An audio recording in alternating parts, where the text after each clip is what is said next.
குடும்பம் அல்லது நாம் செய்யக்கூடிய தொழில் அல்லது நம்மிடத்தில் இருக்கக்கூடிய தொடர்பு அல்லது நாம் இழந்த ஏதேனும் ஒரு இழப்பு, அந்த கவலை, துன்பம், வருத்தம், சிலருக்கு பிள்ளைகள் இல்லையே என்று, சிலருக்கு பிள்ளைகளை கொண்டு, சிலருக்கு சிறந்த தொழில் அமையவில்லையே என்று, சிலருக்கு அமைந்த தொழிலை கொண்டு, இப்படி ஒவ்வொருவருக்கும் ஒவ்வொரு விதமாக கவலைகளினுடைய ரூபம் மாறுபடுகிறது. யாரும் கவலையற்றவர்கள் இல்லை, யாரும் நெருக்கடிகளற்றவர்கள் இல்லை.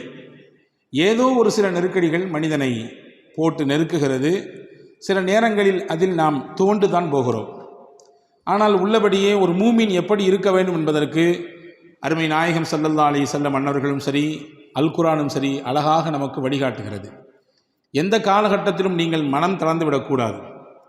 நமக்கு வரக்கூடிய பிரச்சனைகள் அல்லது நாம் சந்திக்கக்கூடிய இன்னல்கள், சிரமங்கள், அதை வைத்து நாம் மனதால் புழுங்கி அதை நினைத்தே உருகிவிடக்கூடாது. குர்ஆன் நம்மை ஆசுவாசப்படுத்துகிறது. அல்லாஹ்வின் பேரருளை விட்டு நீங்கள் நிராசையாகி விடாதீர்கள். உலகத்தில் சில விஷயங்களை நீங்கள் விரும்புவீர்கள், ஆனால் உங்களுக்கு அது கிடைக்காமல் போகலாம். உலகத்தில் சில விஷயங்கள் வேண்டாம் என்று நீங்கள் வெறுப்பீர்கள், ஆனால் அதுதான் உங்களுக்கு கிடைக்கும். நீங்கள் நினைக்க வேண்டாம், நம்ம நினைச்சதுலாம் கிடைக்கலையே, நம்ம எது வேண்டாம்னு நினைச்சோமோ அதுவெல்லாம் கிடைக்குது அப்படின்னு நினைக்காதீங்க. அல்லாஹ் நம்முடைய நெற்றி பொட்டில் அடித்தால் போன்று சொல்கிறான், வல்லாஹு யஅலம் வ அன்தும் லா தஅலமூன். அல்லாஹ்வுக்கு தெரியும், படைத்தவன் அவன், உங்களுக்கு தெரியாது என்கிறான்.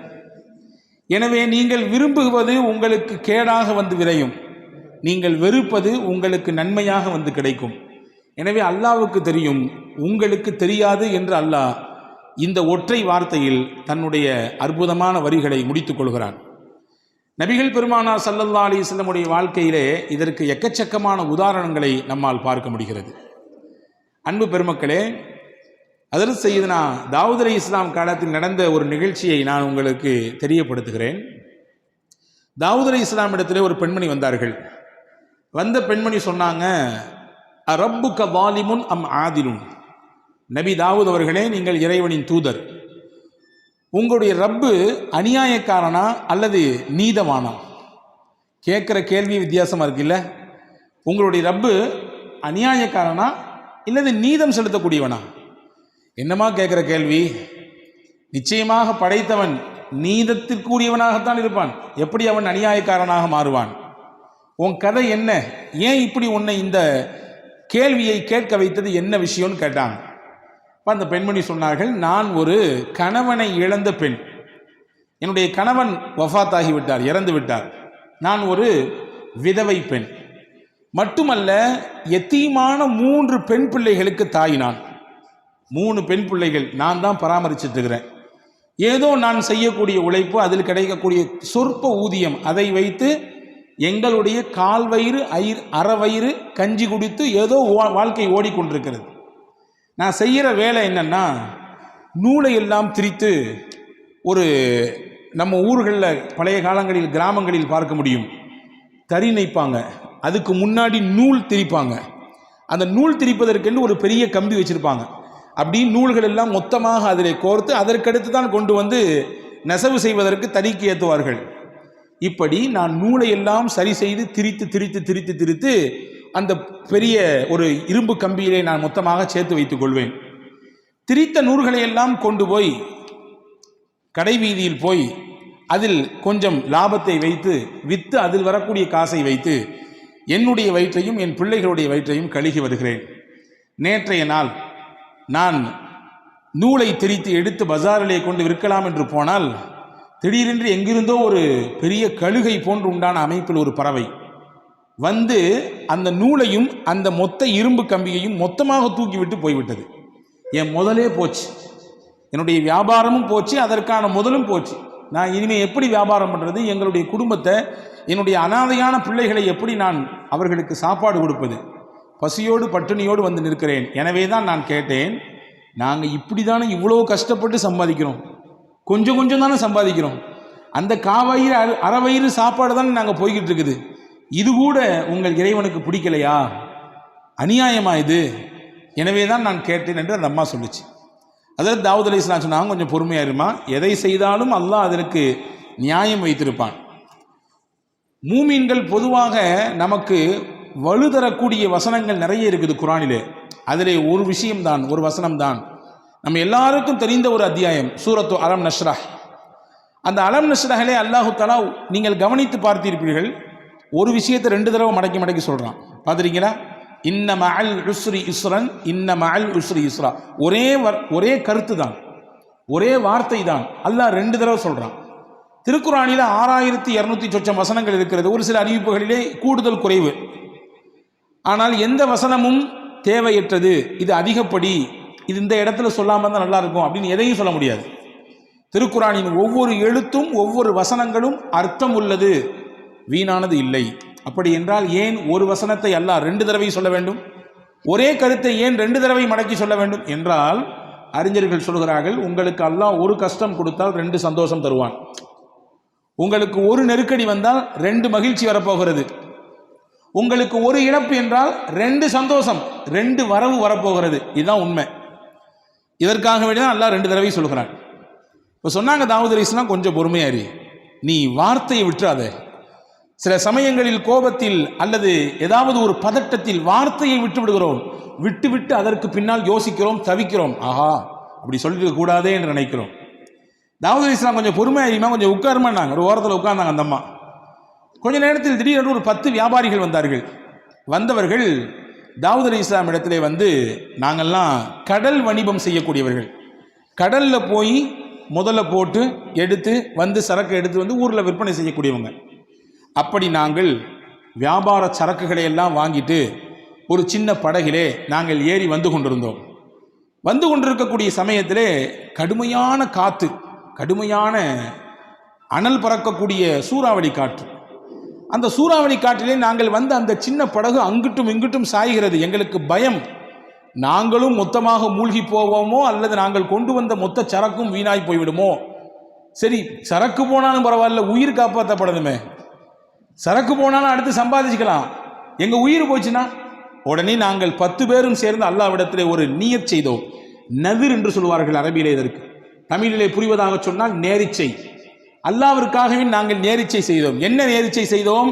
இறைவா, இந்த கஷ்டத்திலிருந்து எங்களை நீ காப்பாற்றி விட்டால், இந்த சிரமத்திலிருந்து எங்களை நீ மீட்டெடுத்து கொண்டு வந்து கரை சேர்த்தால், எங்களிலே தலைக்கு ஒருவர் 100 தங்க காசு, தலைக்கு 100 தங்க காசு என்ற வீதத்திலே 1000 தங்க காசுகளை உன்னுடைய பாதையிலே நாங்கள் சதகா செய்வோம் என்று நியத் செய்தோம்.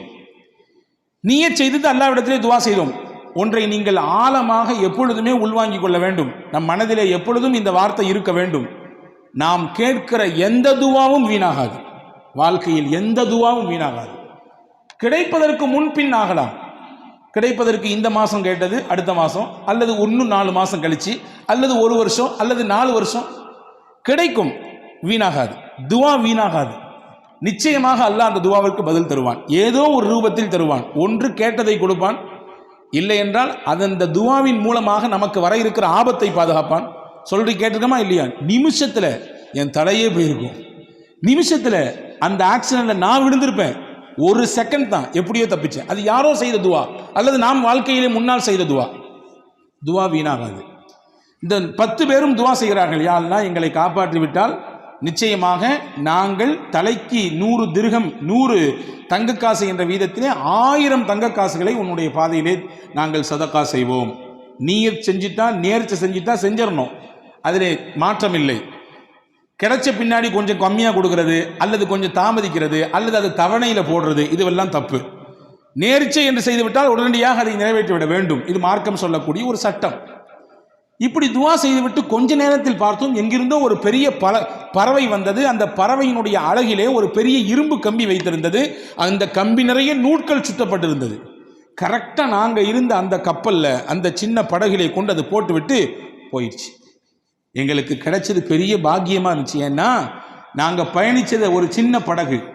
அந்த படகிலே நங்கூரம் கூட இடுவதற்கு எங்களிடத்தில் எதுவும் இல்லை. அதை கொண்டு நாங்கள் கடலிலே நங்கூரமிட்டோம். அங்கும் இங்கும் ஆடிக்கொண்டிருந்த எங்களுடைய படகு ஆட்டமில்லாமல் நிசப்தமானது. எங்களை அல்லாஹ் பாதுகாத்தான். இதோ நாங்கள் கரை வந்து விட்டோம். இப்பொழுது நாங்கள் செய்த நேரிச்சையை நிறைவேற்ற வந்திருக்கிறோம். இந்தாங்க நபியே தாவூத் அலைஹிஸ்ஸலாமே, 1000 தங்க காசுகள் யாருக்கு தேவைப்படுகிறதோ அதை நீங்கள் செய்யுங்கள், கொடுத்து விடுங்கள். என்று சொல்லிவிட்டு கப்பு சிப்புன்னு போயிட்டாங்க அந்த 10 வியாபாரிகளும். சிரித்து கொண்டே தாவூத் அலைஹிஸ்ஸலாம் அந்த பெண்ணை கூப்பிட்டாங்க, வான்னு கூப்பிட்டாங்க. நீ தானே கொஞ்ச நேரத்துக்கு முன்னாடி வந்து அரப்புக்க லாலிமுன் அம் ஆதிலுன், உங்களுடைய ரப்பு அநியாயக்காரனா நீதவானா என்று நீங்கள் தானே கேட்டீர்கள். ஆமா, நான் தான் கேட்டேன். அல்லாஹ் உன்கிட்ட இருக்கக்கூடிய இந்த நூல் கண்டையும் இந்த இரும்பையும் தூக்கி விட்டு அல்லாஹ் உனக்கு என்ன கொடுக்க நாடிருக்கான் தெரியுமா? இந்த 1000 தங்க காசை கொடுக்க நாடி இருக்கலாம். இந்த 1000 தங்கத்தை உனக்கு தரத்தான், இந்த 1000 ரூபாயை உனக்கு தரத்தான் அல்லாஹ் அதை எடுத்தான்.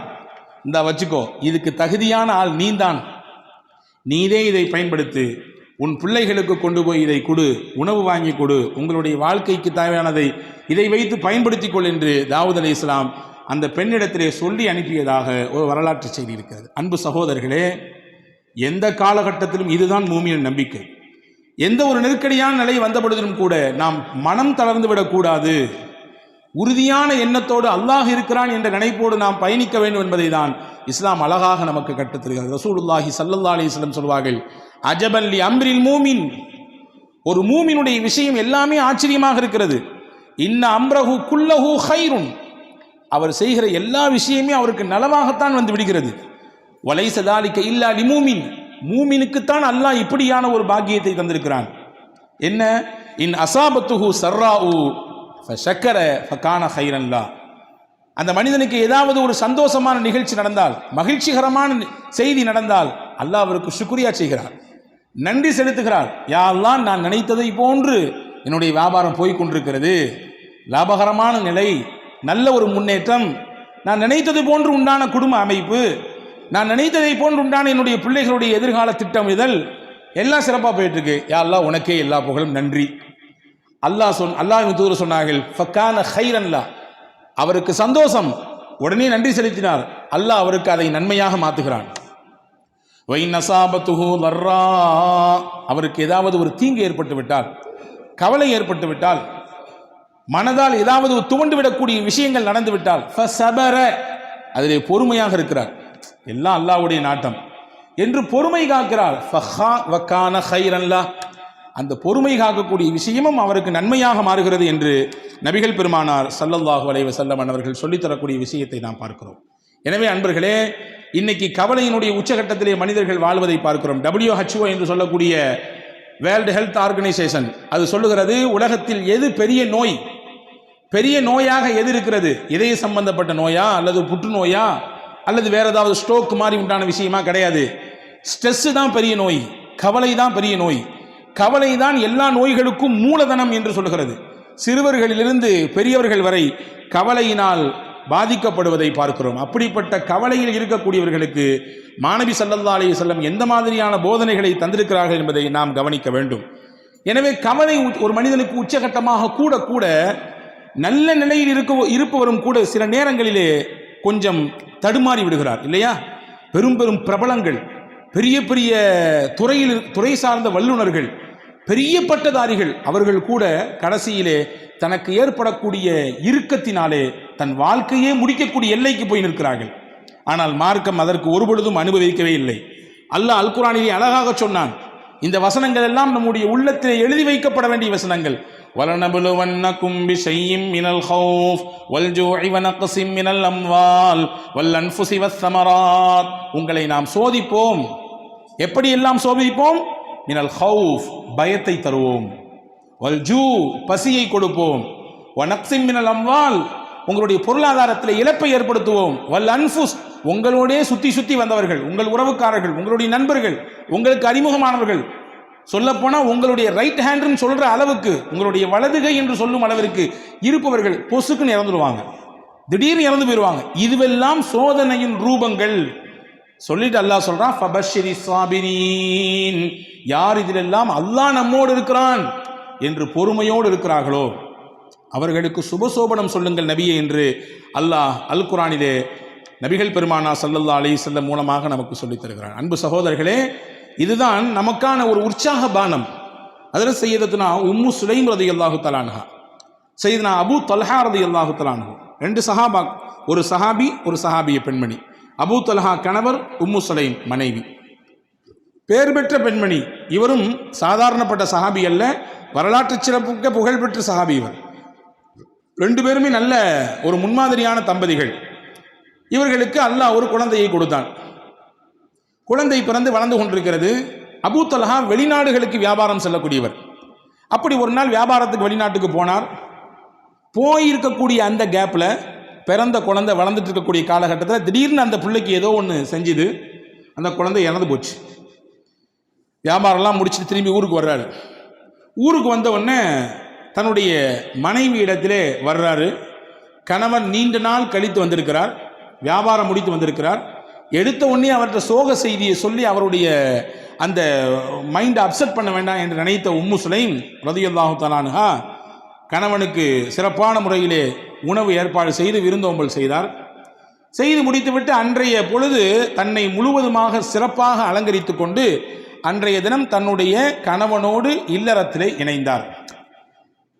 இணைந்ததற்கு பிறகு ஒரு அழகான ஒரு கேள்வியை எடுத்து வைக்கிறார் மனைவி உம்மு சுலைம் ரலியல்லாஹு தஆலா அன்ஹா. உங்கள்கிட்ட யாராவது ஒருத்தர் அமானீதத்தை கொண்டு வந்து கொடுத்து கொஞ்ச நாளைக்கு பின்னாடி என் பொருளை தாங்க திருப்பி அப்படின்னு கேட்டால் நீங்களே வச்சுக்குவீங்களா? கேட்டவர் கேட்ட ஒன்று எடுத்து கொடுத்துருவீங்களா? என்னம்மா இது கேள்வி? அமானீதம் சொல்லி கொடுத்துட்டா உரியவங்க வந்து கேட்டால் கொடுக்க தானே செய்யணும். கொடுக்க மாட்டாங்க, இது என்னோடது, நீங்கள் உங்களை யாருன்னு எனக்கு தெரியாது என்று சொன்னால் இது மோசடி அல்லவா? இது அநியாயம் இல்லையா? அக்கிரமம் இல்லையா? இதானே சரி? ஆமாம், இதான் சரி. உம்மு சுலைம் ரலியல்லாஹு தஆலா அன்ஹா தன்னுடைய கணவனிடத்திலே சொன்னார்கள், அல்லாஹ் நமக்கு அமானிதமாக பிள்ளையை தந்தான், கொடுத்தவனே எடுத்துக்கொண்டான். கொடுத்தவனே எடுத்துக்கொண்டான். நம்முடைய சக்தி எங்கே இருக்கிறது? அல்லாவின் சக்தியாச்சே. எனவே இன்னைக்கு எந்த குறையும் இல்லை, எல்லாம் பெர்ஃபெக்ட், 100%. கணவனுக்கும் எந்த பிரச்சனையும் இல்லை, மனைவிக்கும் எந்த பிரச்சனையும் இல்லை. குழந்தை ஏன் இல்லை? அல்லாஹ் நாடவில்லை, அவ்வளவுதான். இதுதான் உண்மை. எனவே நாம் புரியக்கூடாது நம் சக்தியின் மூலமாகத்தான் பிள்ளை, நம்முடைய ஆற்றல், நமக்கு இருக்கிறது ஆண்மை. இல்லை இல்லை இல்லை, கிடையவே கிடையாது. ஹஜ்ரத் உம்மு சுலைம் சொன்னாங்க, கொடுத்தவன் அல்லாஹ், அவனே எடுத்துக்கிட்டான் திருப்பி. அபூ தல்ஹா ஆடி போய் விட்டார். மறுநாள் காலில் போய் அழுதுகிட்டே கண் கலங்கிட்டே ரசூலுல்லாஹ்ட்ட போனார். யார் ரசூலல்லாஹ், செய்தியை கேட்டீங்களா? வெளியூருக்கு போயிட்டு வர்றதுக்குள்ள பிள்ளை இறந்து போச்சு. அது மட்டும் இல்லை, இந்த செய்தியை என் அந்த அம்மா எப்போ சொன்னாங்க தெரியுமா? எவ்வளோ தாமதித்து சொன்னாங்க தெரியுங்களா?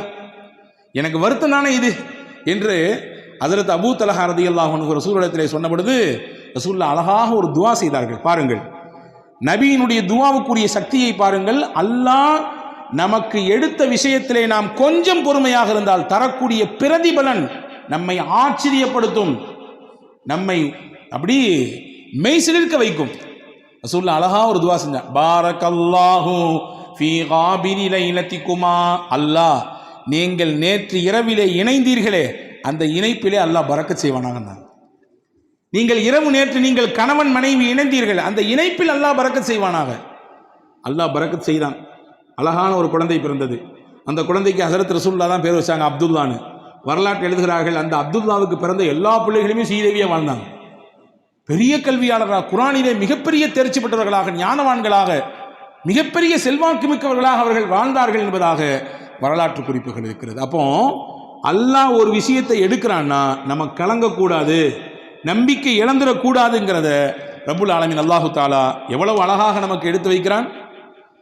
அதாவது சய்யிதத்துனா ஆயிஷா ரலியல்லாஹு தஆலா அன்ஹா வரலாற்றில் நீங்கள் தெரிந்து கொள்ள வேண்டிய முக்கியமான செய்தி இது. திருக்குர்ஆனிலே நூர் என்ற ஒரு அத்தியாயம் இருக்கிறது. நிச்சயமாக நாமும் படிக்க வேண்டும், வீட்டிலே இருக்கக்கூடிய பெண்களுக்கெல்லாம் படிப்பிக்க வேண்டும். அற்புதமான அத்தியாயம். அதில் சய்யிதனா உமர் ரலியல்லாஹு அன்ஹு சொன்னார்கள், அல்லிமூ நிசாக்கும் சூரத்தன் நூர், உங்கள் வீட்டிலே இருக்கக்கூடிய பெண்களுக்கெல்லாம் சூரா நூரை சொல்லிக் கொடுங்கன்னா. பெண்களுக்கு தேவையான அத்தனை விஷயங்களையும் அல்லாஹ் சொல்லுகிறான். எங்க ஹஜ்ரத் ஓதுறதே பெருசா இருக்குது, எங்கிட்டு போய் அதுலேருந்து படிச்சு கொடுக்குறது, அதுலேருந்து இல்லை கருத்தை எப்படி உள்வாங்கிக் கொள்வது, அவ்வளவு செய்திகள் இருக்குது. சின்ன சூறா தான். ஒவ்வொரு வீட்டிலும் இருக்கக்கூடிய பெண்கள் வாசிக்க வேண்டிய, பெண்கள் உள்வாங்கக்கூடிய, பெண்கள் தங்கள் வாழ்க்கையில் செயல் வடிவம் கொடுக்க வேண்டிய விஷயங்களை அல்லாஹ் அதிலே பதிவு செய்கிறான். அதிலே முக்கியமான ஒரு செய்தி இருக்கிறது. இஃப்க ஆயிஷா என்று சொல்வார்கள். அல்லாஹு தாலா ஹஜ்ரத் சய்யிதுனா முஹம்மது ரசூலுல்லாஹி ஸல்லல்லாஹு அலைஹி வஸல்லம் உடைய துணைவியார் விஷயத்திலே ஏற்பட்ட ஒரு அவதூறு, அந்த அவதூறை களைவதற்காக வேண்டி அல்லாஹ் ஒரு 10 வசனத்தை தந்தான். என்ன அவதூறு? நான் பலமுறை உங்களுக்கு சொல்லியிருக்கிறேன், ஞாபகம் இருக்கலாம். நான் ஒரு கோடு மட்டும் போட்டு காட்டுகிறேன். போருக்கு போய் திரும்பி வரக்கூடிய நேரத்தில் எல்லாரும் போய்விட்டார்கள். ஹஜ்ரத் ஆயிஷா அம்மாவட்டும் சுய தேவையை முடிச்சுட்டு வர்றதுக்குள்ளார எல்லாரும் காலி. கடைசியில எல்லாத்தையும் பார்க்கறதுக்காக நியமிக்கப்பட்டவர், ஏதாவது தவறவிடப்பட்டதா என்பதை பார்ப்பதற்கு நியமிக்கப்பட்ட சஃப்வான் மட்டும்தான் இருந்தார். ரசூலுல்லாஹி ஸல்லல்லாஹு அலைஹி வஸல்லம் அன்பு தோழர் சஹாபி ரலியல்லாஹு அன்ஹு. இவங்க ஆயிஷா அம்மாவை கண்டு ரசூலுல்லாஹ்வுடைய துணைவியார் என்பதை உறுதி செய்து தான் வந்த ஒட்டகையை அமர்த்தி வைத்து அதில் மேலே ஆயிஷா அம்மாவை உட்கார வச்சு கீழே பிடிச்சிட்டு நடந்து வந்தாங்க. ஒட்டகத்தினுடைய கயிறை பிடித்து கொண்டு நடந்து வந்தார்கள். மதீனாவுக்குள்ள என்ட்ரி ஆகும்போது முனாஃபிக்கின்கள்லாம் லட்டு சாப்பிட்ற மாதிரி இருந்துச்சு. இந்த நிகழ்ச்சி அல்வா சாப்பிட்ற மாதிரி. என்ன, எல்லாரும் போயாச்சு, முகமது ரசூலுல்லாஹ்வுடைய துணைவியார் மேலே உட்கார்ந்துருக்காங்க, கீழே வர்றது ஒரு அந்நிய ஆண் சஃப்வான். இதை அப்படி முடிச்சு போட்டு, பொதுவாகவே தானே இயல்பு தானே, நல்ல விஷயம் ஸ்லோவாக போகும், அதே கெட்ட விஷயம் அப்படி தாறுமாறா பரவும் இல்லையா, தீயா பரவும். இப்படி தீயாக பரவியது மதீனா முழுக்க. நாயகத்தின் துணைவியார் அன்னை ஆயிஷாவையும் ஹஜ்ரத் சய்யிதுனா சஃப்வான் ரலியல்லாஹுவையும் இணைத்து தப்பு தப்பாக பேச்சு. அல்லாஹ் இந்த நிகழ்ச்சி நீண்ட பட்டியல். அல்லாஹ் இதில் யாரெல்லாம் பங்கெடுத்தார்களோ அவர்களுக்கெல்லாம் உலகத்திலும் சோதனையை கொடுத்தான், ஆகிரத்திலும் நிச்சயமாக அதற்கான வேதனை உண்டு என்று குர்ஆனிலே சொன்னான். இந்த நிகழ்ச்சிக்கு அல்லாஹ் பாடம் சொன்னான். இது இல்ல, ஆயிஷா அம்மா மீது எந்த குற்றமும் கிடையாது, அவங்க பத்தினி, 10.5 மாத்து தங்கம், அவர்கள் ஒரு தூசு கூட அவர்கள் மீது படவில்லை, அவ்வளவு தூய்மையானவங்க. ஏன்னா தூய்மையானவர்களாக இருப்பதினாலே தான் நாயகத்திற்கு அல்லாஹ் துணைவியாக தேர்வு செய்தான், நாயகத்திற்கு மனைவியாக அல்லாஹ் தேர்வு செய்தான். அல்லாஹ்வால் தேர்வு செய்யப்பட்ட முடிவு அது. எனவே அவர்கள் 100% தூய்மையானவர்கள் அப்படிங்கிறத அல்லாஹ் குர்ஆனிலே 10 வசனங்களை கொடுத்து சொன்னான். இதுல என்ன செய்தினா, இந்த வசனங்களை துவங்கும் போது அல்லாஹ் துவங்குறான் பாருங்க. இன்னல்லதீன ஜாஊ பில் இஃப்கி உஸ்பத்தும் மின்கும் லா தஹ்ஸபூஹு ஷர்ரல் லக்கும் பல் ஹுவ கைருல் லக்கும். நபியே, அவதூறாக உங்கள் துணைவியாரின் மீது இட்டுக்கட்டி தேவையில்லாத பழிகளை சுமத்தி கொண்டு சில மக்கள் இந்த தெருவிலே ஊரிலே நடமாடி கொண்டிருக்கிறார்கள். லா தஹ்ஸபூஹு ஷர்ரல் லக்கும், இதை தீங்கு கெடுதி என்று நீங்க நினைக்காதீங்க. பல் ஹுவ கைருல் லக்கும், இது நன்மைன்றான், இது நல்லதுன்றான். எப்படிங்க நன்மை? ரசூலுல்லாஹ்வுடைய குடும்பத்தின் மீது இப்படி பழி சுமத்திட்டாங்க, பொறுக்குமா? நமக்கு தாங்குமா? தாங்காது. அல்லாஹ் சொல்றான் நன்மை. எப்படி நன்மை தெரியுமா? நாயகம் இருக்கும் காலத்திலேயே இந்த நிகழ்ச்சி நடந்தது. எனவே அல்லாஹ் அருள் வசனங்கள் இறக்கி உண்மைப்படுத்திட்டான், தூய்மைப்படுத்திட்டான். எந்த பிரச்சனையும் கிடையாது, 100% ரொம்ப தூய்மையானவர்கள் அப்படிங்கிறத அல்லாஹ் குர்ஆனின் மூலமாக நிரூபித்தான். இந்த குர்ஆன் நபியின் காலத்திலே இறங்கியது அந்த வசனம். இன்னைக்கு நம்ம பேசுறோம், நாளைக்கு பேசுவாங்க, 10 வருஷம் கழிச்சு பேசுவாங்க, 100 வருஷம் கழிச்சு பேசுவாங்க. உலக அழிவு நாள் வரை நாயகத்தினுடைய துணைவியார் தூய்மையானவர்கள் என்றதை பேசிக்கொண்டே இருப்பார்கள். வச்சுக்கங்களேன், ஒரு சின்ன கற்பனை. இதே நிகழ்ச்சி நாயகத்தின் வஃபாத்துக்கு பின்னால் நடந்திருந்தால், நாயகத்தினுடைய ஹயாத்துக்கு பின்னால் நடந்திருந்தால், அது இல்லைங்கிறத ப்ரூஃப் பண்ணிடலாம், வேற விஷயம். ஆனா குர்ஆன் வந்திருக்கிறாங்க. குர்ஆனினுடைய வசனம் யாரோடு முடிந்து போனது? நாயகத்தோடு முடிந்து போனது. ரசூலுல்லாஹ்வுடைய ஹயாத்தோடு அவர்களுடைய முடிவு குர்ஆனும் கத்தம் ஆயிடுச்சு. வஹி வராது. வஹி வரக்கூடிய காலத்திலேயே இந்த ஒரு செய்தி நடந்து, இப்படிலாம் கிடையாது, 100% பியூர், உங்க வீட்டு துணைவியார்கள் எல்லாம் அவ்வளவு தூய்மையானவர்கள் அப்படிங்கிறத அல்லாஹு தாலா அருமையான முறையிலே இங்கே உலக மக்களுக்கு பறைசாட்டினான். எனவே இது நன்மை தான், தீமைன்னு நினைக்காதீங்கன்னு அல்லாஹ் சொன்னான். அன்பர்களே, நாம் பார்க்கக்கூடிய விதத்தில் தான் இருக்கிறது. நமக்கு வரக்கூடிய விஷயங்கள் எப்படியானது என்பதை நாம் பார்க்கிற விஷயத்தில் தான் இருக்கிறது. கொஞ்சம் நமக்கு ஏற்படக்கூடிய சிரமங்களில், கஷ்டங்களில் கொஞ்சம் பொறுமையாக இருந்தால் அல்லாஹ் அதற்கு மிகச்சிறந்த பகரத்தை தருவான். ஒரு நிகழ்ச்சியை சொல்லுகிறேன் பாருங்கள். அபூ தல்ஹா ரலியல்லாஹு தஆலா அன்ஹு என்ற ஒரு சஹாபி, நபி ஸல்லல்லாஹு உம்மு சலமா ரலியல்லாஹு தஆலா அன்ஹா, அபூ சலமா ரலியல்லாஹு தஆலா அன்ஹா, இவங்க 2 பேரும் கணவன் மனைவி. அதே நேரத்தில் சிறந்த கணவன் மனைவி. சிறந்த கணவன் மனைவி ஏன் சொல்றேன்னா, நாயகத்திரத்தில் என்னெல்லாம் கேட்டாங்களோ அதெல்லாம் ரசூலுல்லாஹ்ட்ட கேட்ட விஷயத்தை அப்படியே மனைவிட்டு அப்படி ஒப்பிச்சிருவாங்க. நல்ல விஷயத்தை ஷேர் பண்ணிக்குவாங்க. இன்னைக்கு எதெல்லாமோ பேசுகிறோம், எங்கெங்க உள்ள விஷயத்தெல்லாம் பேசுகிறோம், குடும்ப விஷயத்தை எடுத்து பேசுகிறோம், மற்ற விஷயங்களை, நல்ல விஷயங்களை நாம் நம்முடைய துணைவியார்களோடு பகிர்ந்து கொள்கிறோமா, அதற்கு குடும்பத்தில் நேரம் வைத்திருக்கிறோமா என்றால் பல நபர்களுக்கு கேள்வியிலே இல்லை என்று தான் வருகிறது, இல்லையா? ஹஸரத் அபூ சலமா நபியிடத்தில் கேட்ட விஷயத்தெல்லாம் ஷேர் பண்ணுவாங்க. அப்படி ஒரு நாள் ஒரு விஷயம் சொன்னாங்க. ரசூலுல்லாஹ் இன்னைக்கு ஒரு செய்தி சொன்னாங்க. என்ன தெரியுமா சொன்னாங்க? யாருக்கு அல்லாஹ் ஒரு சோதனையை தந்து அந்த சோதனையிலே அவர் பொறுமையாக இருந்து, இன்னா லில்லாஹி வ இன்னா இலைஹி ராஜிஊன், சோதனைனா இழப்பா இருக்கலாம், கஷ்டமா இருக்கலாம், நெருக்கடியா இருக்கலாம், எதா இருந்தாலும் இருக்கலாம். இன்னாலில்லா சொல்லிட்டு ஒரு துவா சொன்னார். என்ன துவா? அல்லாஹும்ம அஜிர்னி ஃபீ முஸீபதி வக்லிஃப்னி கைரம் மின்ஹா. யா அல்லாஹ், எனக்கு இந்த இழப்பு ஏற்பட்டிருக்கு, இந்த கஷ்டம் ஏற்பட்டிருக்கு, இதுக்கு நீ தான் கூலி தரணும், நான் இழந்ததை விட சிறந்த பகரத்தை நீ எனக்கு தரணும் என்று ஒருவர் துவா செய்தால் அல்லாஹ் அவருக்கு ஏற்பட்ட இழப்புக்கும் கூலி கொடுப்பான், அவர் இழந்ததை விட மிகச்சிறந்ததையும் கொடுப்பான் அப்படின்னு ரசூலுல்லாஹ் சொன்னாங்கம்மா அப்படின்னு சொல்லி ஹஜ்ரத் அபூ சலமா உம்மு சலமா ரலியல்லாஹு இடத்திலே சொல்லி கொடுத்தாங்க. இது ஒரு செய்தி.